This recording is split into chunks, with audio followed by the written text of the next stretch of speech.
사도행전 28장 1절부터 31절까지 말씀 같이 읽겠습니다. 우리가 구조된 후에 안즉 그 섬은 멜리데라 하더라. 비가 오고 날이 참에 원주민들이 우리에게 특별한 동정을 하여 불을 피워 우리를 다 영접하더라. 바울이 나무 한 묶음을 거두어 불에 넣으니 뜨거움으로 말미암아 독사가 나와 그 손을 물고 있는지라. 원주민들이 이 짐승이 그 손에 매달려 있음을 보고 서로 말하되 진실로 이 사람은 살인한 자로다. 바다에서는 구조를 받았으나 공의가 그를 살지 못하게 함이로다 하더니 바울이 그 짐승을 불에 떨어 버림에 조금도 상함이 없더라. 그들은 그가 붙든지 혹은 갑자기 쓰러져 죽을 줄로 기다렸다가 오래 기다려도 그에게 아무 이상이 없음을 보고 돌이켜 생각하여 말하되 그를 신이라 하더라. 이 섬에서 가장 높은 사람 보블리오라 하는 이가 그 근처에 토지가 있는지라. 그가 우리를 영접하여 사흘이나 친절히 머물게 하더니 보블리오의 부친이 열병과 이질에 걸려 누워 있거늘 바울이 들어가서 기도하고 그에게 안수하여 낫게 하매 이러므로 섬 가운데 다른 병든 사람들이 와서 고침을 받고 후한 예로 우리를 대접하고 떠날 때 우리 쓸 것을 배에 실었더라. 석 달 후에 우리가 그 섬에서 겨울을 난 알렉산드리아 배를 타고 떠나니 그 배의 머리 장식은 디오스고라. 수라구사에 대고 사흘을 있다가 거기서 둘러가서 레기온에 이르러 하루를 지낸 후 남풍이 일어나므로 이튿날 보디올에 이르러 거기서 형제들을 만나 그들의 청함을 받아 이레를 함께 머무니라. 그래서 우리는 이와 같이 로마로 가니라. 그곳 형제들이 우리 소식을 듣고 아비오 광장과 트레이스 타베르네까지 맞으러 오니 바울이 그들을 보고 하나님께 감사하고 담대한 마음을 얻으니라. 우리가 로마에 들어가니 바울에게는 자기를 지키는 한 군인과 함께 따로 있게 허락하더라. 사흘 후에 바울이 유대인 중 높은 사람들을 청하여 그들이 모인 후에 이르되 여러분 형제들아 내가 이스라엘 백성이나 우리 조상의 관습을 배척한 일이 없는데 예루살렘에서 로마인의 손에 죄수로 내준 바 되었으니 로마인은 나를 신문하여 죽일 죄목이 없으므로 석방하려 하였으나 유대인들이 반대하기로 내가 마지 못하여 가이사에게 상소하며 내 민족을 고발하라는 것이 아니니라. 이러므로 너희를 보고 함께 이야기하려고 청하였으니 이스라엘의 소망으로 말미암아 내가 이 쇠사슬에 매인 바 되었노라. 그들이 이르되 우리가 유대에서 내게 대한 편지도 받은 일이 없고 또 형제 중 누가 와서 내게 대하여 좋지 못한 것을 전하든지 이야기한 일도 없느니라. 이에 우리가 너의 사상이 어떠한가 듣고자 하니 이 바에 대하여는 어디서든지 반대를 받는 줄 알기 때문이라 하더라. 그들이 날짜를 정하고 그가 유숙하는 집에 많이 오니 바울이 아침부터 저녁까지 강론하여 하나님의 나라를 증언하고 모세의 율법과 선지자의 말을 가지고 예수에 대하여 권하더라. 그 말을 믿는 사람도 있고 믿지 아니하는 사람도 있어 서로 맞지 아니하여 흩어질 때에 바울이 한 말로 이르되 성령이 선지자 이사야를 통하여 너희 조상들에게 말씀하신 것이 옳도다. 일렀으되 이 백성이 가서 말하기를 너희가 듣기는 들어도 도무지 깨닫지 못하며 보기는 보아도 도무지 알지 못하는도다. 이 백성들의 마음이 우둔하여져서 둔하게 듣고 그 눈은 감았으니 이는 눈으로 보고 귀로 듣고 마음으로 깨달아 돌아오면 내가 고쳐줄까 함이라 하였으니 그런즉 하나님의 이 구원이 이방인에게로 보내어진 줄 알라. 그들은 그것을 들으리라 하더라. 바울이 온 이태를 자기 셋집에 머물면서 자기에게 오는 사람을 다 영접하고 하나님의 나라를 전파하여 주 예수 그리스도에 관한 모든 것을 담대하게 거침없이 가르치더라. 아멘. 찬양대에 찬양 있겠습니다.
아멘.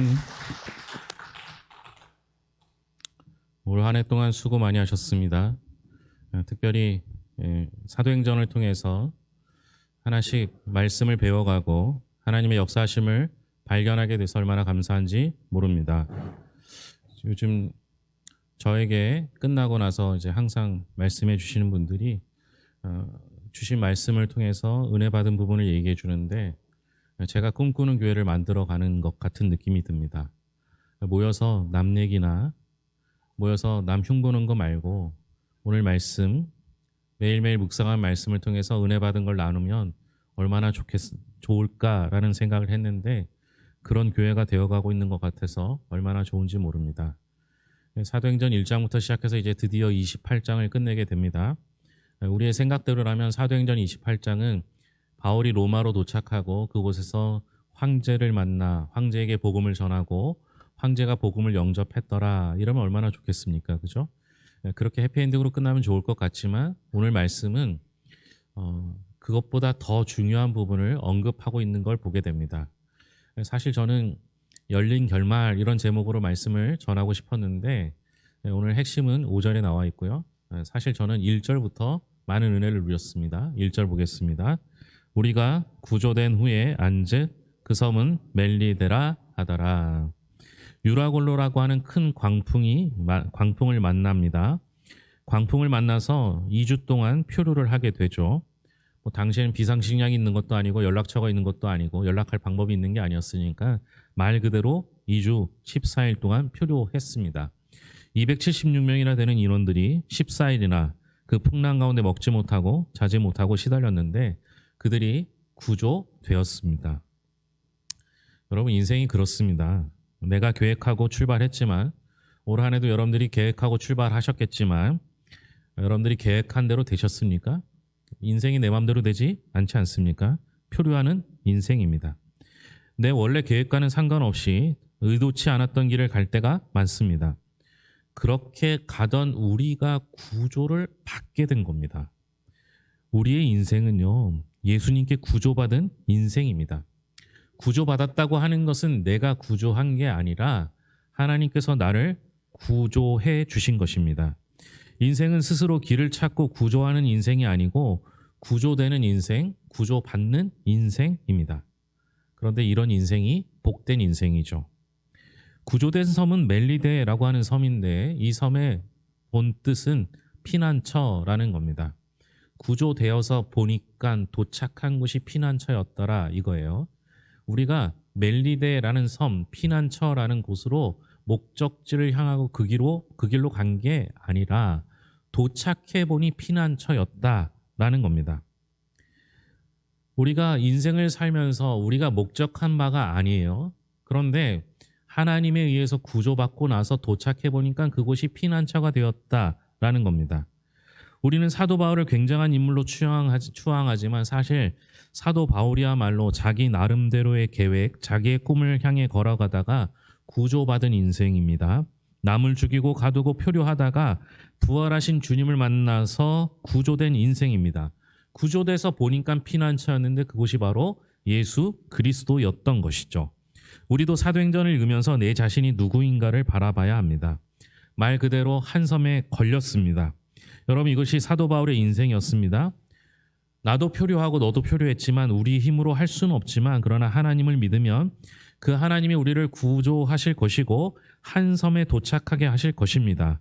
그분의 은혜, 그분의 사랑으로 나도 가고 우리도 함께 가자라고 권유한 것이죠. 그렇게 피난처에 도착했는데 어떤 일이 있는지 2절부터 보겠습니다. 비가 오고 날이 참해 원주민들이 우리에게 특별한 동정을 하여 불을 피워 우리를 다 영접하더라. 추운 날씨에 원주민들이 특별한 동정을 해줘서 불을 피워 주었습니다. 사랑을 준 거죠. 그런데 3절에서 사건이 발생합니다. 같이 읽을게요. 바울이 나무 한 묶음을 거두어 불에 넣으니 뜨거움으로 말미암아 독사가 나와 그 손을 물고 있는지라. 뜻밖의 사고가 발생합니다. 모닥불에 바울이 나뭇가지를 넣었는데 그 속에 있던 독사가 뜨거움으로 놀라서 바울의 손을 물게 된 겁니다. 그냥 문 정도가 아니라 계속 물고 떨어지지 않았던 거죠. 그때 4절입니다.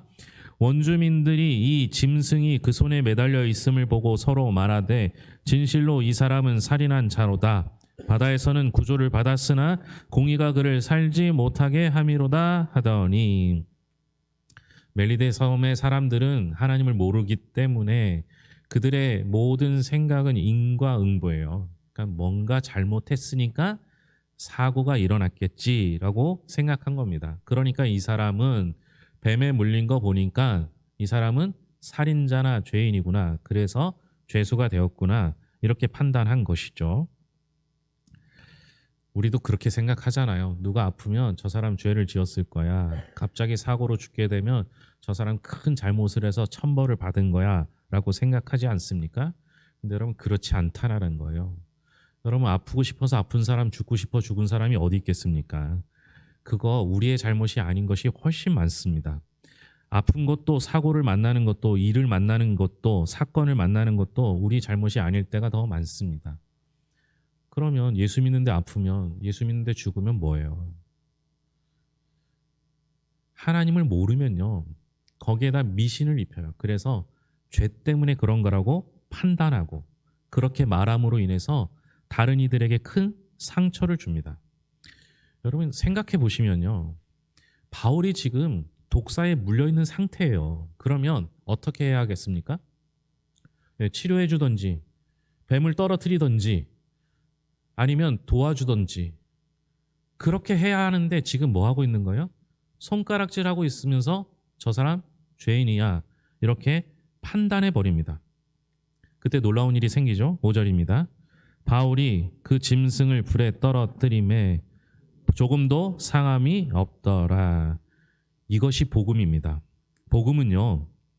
우리에게 닥치는 문제들과 그 문제들에 대한 사람들의 가시돋친 시선을 뛰어넘는 승리. 그것이 복음이 되는 거예요. 5절 한 말씀에 한 절 말씀에 사도행전의 모든 내용이 압축되어 있고 성경 66권의 내용들을 다 보여주고 있습니다. 저는 오늘 말씀 준비하면서 엄청 은혜를 받았거든요. 제가 은혜를 받았으니까 여러분도 은혜를 받으라고 강요하는 건 아니에요. 그런데 이 말씀이 우리는 그냥 지나칠 말씀이지만 5절 한 절 말씀을 통해서 많은 은혜를 받게 됩니다. 여러분 사도 바울의 인생을 보면요. 우리는 사도 바울이라고 부르지만 실제로 사도 바울로 살았던 시간만큼 죄수 바울로 살았습니다. 바울이 죄수로 등장할 때가 13장인데요. 지금 28장까지니까요. 사도 바울이 전도 여행을 했던 그 시기와 죄수로서 잡혀있던 시간이 거의 비슷합니다. 그러니까 사도 바울이면서 죄수였던 바울, 그만큼 사람들이 그를 미워했고 죽이려고 했고 바울은 너무나 힘든 생활을 살았습니다. 그러니까 짐승이 붙어있는, 때로는 사람들이 그를 비난하고 이제 곧 죽을 거라고 말했던 그 형편없는 인생이었는데 그 짐승을 불에 떨어 버립니다. 불에 그 짐승을 던져버리고 조금도 상함이 없다라는 거예요. 즉 그를 죽이려고 수없는 모함과 손가락질과 그로 인해 받은 수많은 상처들을 안고 살아갔지만, 그래서 지금도 물려 있는 듯한 삶을 살고 있지만 그 짐승을 떨어뜨리고 나니까 어떻게 됐어요? 상함도 없더라. 조금도 상함이 없더라. 그 어떤 바울을 해하려는 시도, 바울을 죽이려는 시도도 그를 상하게 할 수 없었던 겁니다. 바울은 끝까지 로마에 가서 복음을 전하는 사명을 감당해냈습니다. 이게 사도행전의 요약입니다.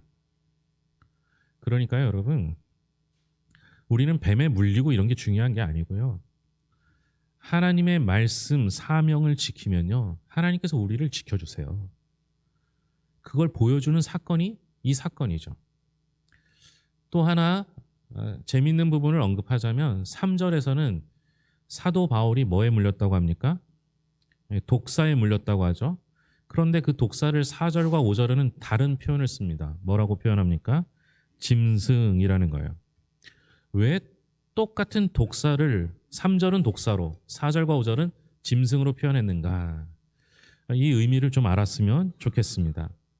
뱀은 흔히 사단, 리워, 야단이라고 표현합니다. 그래서 사단의 역할을 하죠. 또 그 독사를 짐승이라고 부르는데요. 이 짐승은 마지막 때 요한계시록에서 하나님을 대적하여 나타나는 대상을 짐승이라고 부릅니다.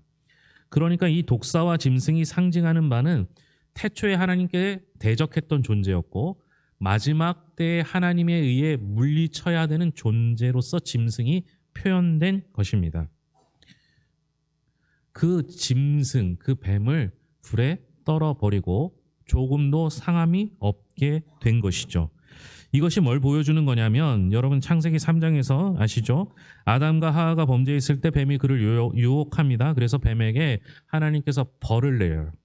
창세기 3장 14절 15절인데요. 여호와 하나님이 뱀에게 이르시되 내가 이렇게 하였으니 내가 모든 가축과 들의 모든 짐승보다 더욱 저주를 받아 배로 다니고 살아있는 동안 흙을 먹을지니라. 내가 너로 여자와 원수가 되게 하고 내 후손도 여자의 원수가 되게 하리니 여자의 후손은 내 머리를 상하게 할 것이요 너는 그의 발꿈치를 상하게 할 것이니라 하시고, 즉 사단의 후손, 바로 사단이 예수 그리스도를 여자의 후손을 공격해서 십자가에 달리게 하겠지만 그는 사단의 머리를, 뱀은 머리를 상하게 할 것이고 뱀은 여자의 그 후손의 발 뒤꿈치를 상하게 할 것이다 라고 한 겁니다. 그러니까 머리를 상하게 했다는 건 완전한 승리를 뜻하는 것이죠. 그런데 이 일이 언제 일어나느냐? 마지막 때에 일어나요. 요한계시록 19장 19절인데요. 요한계시록 한번 찾아보겠습니다. 요한계시록 19장 19절입니다. 성경 맨 마지막에 있어요.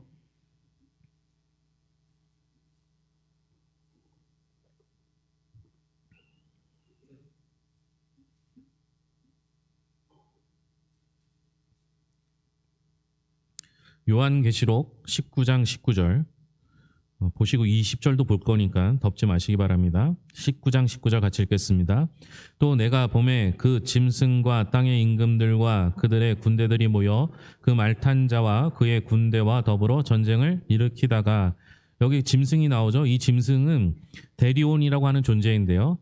이 원어와 사도행전 28장 5절에 나온 원어가 똑같습니다. 같은 짐승을 의미하죠. 그런데 그 짐승과 땅의 임금들과 그들의 군대들이 모여, 이들은 이제 하나님을 대적하는 무리들이죠.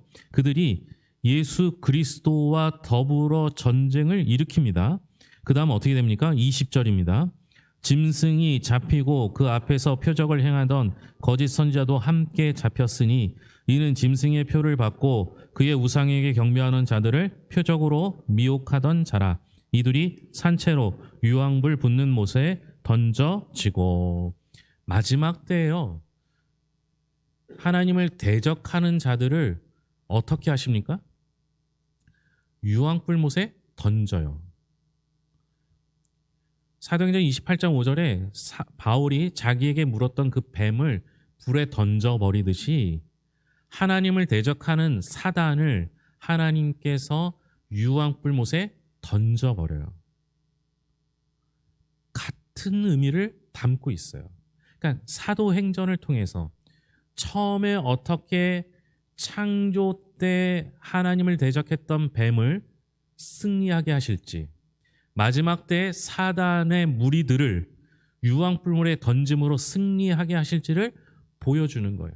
그리고 그 사건을 통해서 조금도 상함이 없게 하셨다라는 거예요.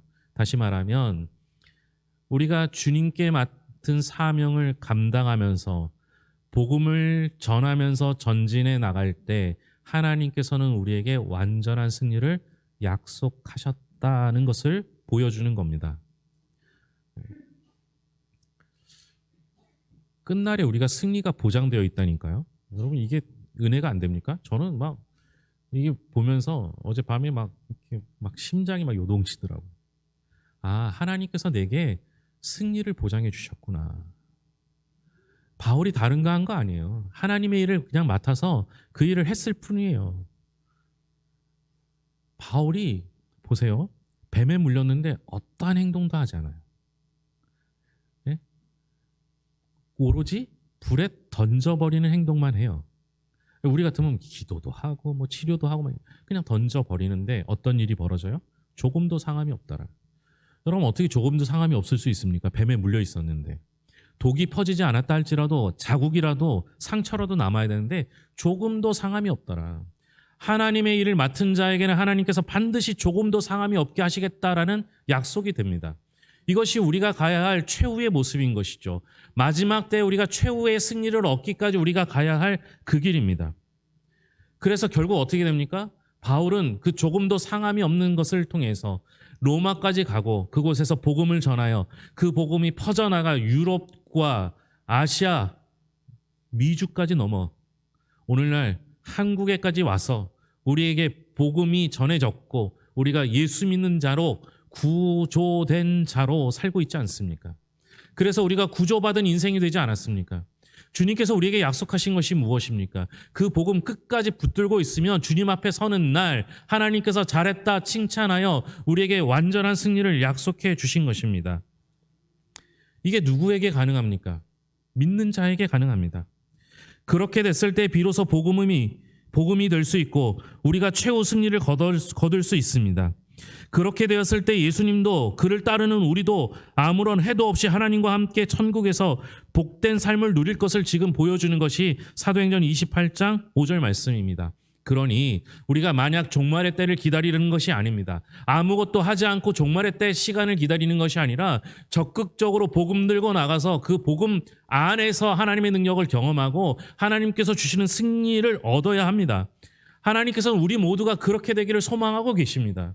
마지막 때까지 우리가 끝까지 인내하여 복음 들고 하나님 앞에 섰을 때 하나님께서 우리를 잘했다 칭찬해 주시는 그 믿음으로 올 한 해를 끝까지 견디셨듯이 주님 앞에 서는 그날까지 복음 잃지 않고 담대히 승리하며 살아가는 성도들이 될 수 있기를 바랍니다. 기도하겠습니다. 하나님 아버지, 감사합니다. 우리는 우리 스스로를 구조한 인생이 아니라 하나님께 구조받은 인생입니다. 하나님께서 우리를 구조하여 한 섬에 들어가게 하셨는데 그것이 예수 그리스도의 품이었습니다. 그 품 안에서 참된 안식과 기쁨을 누리며 주님이 주시는 참된 은혜를 누렸습니다. 그래서 우리가 견딜 수 없어 복음을 증거하는 삶을 살아갑니다. 복음 증거하다가 손가락질 당하고 남들의 미움을 받을 수도 있고 아프고 때로는 좌절하고 낭망할 수도 있으나, 그러나 그 어떤 사단의 계략에도 그들이 물고 있을지라도 조금도 상함 없게 하시는 하나님의 능력을 믿습니다. 그 능력 안에서 살게 하시고 그 능력으로 다시 회복시키시는 하나님의 은총을 경험케 하여 주시옵소서. 올 한 해 살아가면서 힘들었던 적이 있었습니다. 아프고 고난 속에 있었을 때도 있었습니다. 기쁘고 행복한 시절, 평안한 때도 있었습니다. 그 모든 것은 주님께서 내게 허락하신 은혜이고 내게 주신 기쁨이오니 주 안에서 참된 행복을 누리며 살아갈 수 있도록 붙잡아 주시옵소서. 올 한 해 주님 때문에 살 수 있었습니다. 주님의 힘으로 살았습니다. 이제 하나님 아버지 평생 주님과 동행하며 살겠사오니 사탄의 계략에 딸리지 않고 매달리지 않고 오로지 말씀 붙잡고 담대히 승리하며 최후 승리를 얻는 우리 성도들이 되게 하여 주시옵소서. 모든 것을 예수님의 이름으로 기도합니다. 아멘.